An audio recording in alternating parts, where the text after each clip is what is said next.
Welcome to Restore 2022. Today we're reading from 2 Corinthians chapters 5 and 6. Paul has been appointed by God as an ambassador of the good news of the gospel. An ambassador is a representative of one state to another, and Paul took with him a message of reconciliation from God, urging the Corinthians to make peace with God, their ultimate king.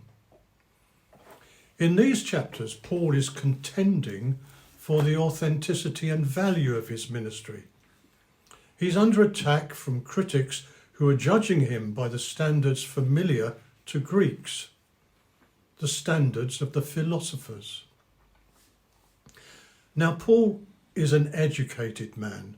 We know from Acts chapter 17 that he was familiar with the Greek poets. In Athens, for instance, he had quoted from 2 of them, from a hymn to Zeus by Epimenides, and then from a Stoic poem by Aratus. Likewise, he's aware of the literary and rhetorical techniques used by Greek writers to defend themselves. And in these chapters, he employs them for his own defence.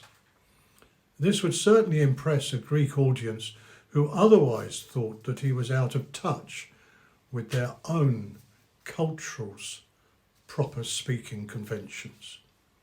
So, for instance, philosophers often listed their hardships, as Paul does here. It verified their commitment and the sincerity of their message. Philosophers also often described themselves by catalogues of virtues, which made their lives models for those of their readers. And then again, orators often climaxed arguments with an intense emotional appeal, and so does Paul.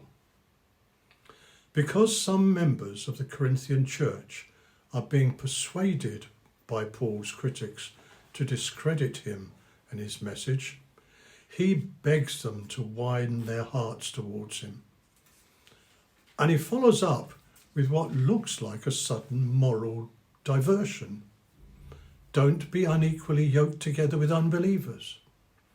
But this is actually an earnest plea to them to separate themselves from the gainsayers. Using a blend of several Old Testament quotes and promises, he characterizes his opponents as unbelievers and unclean.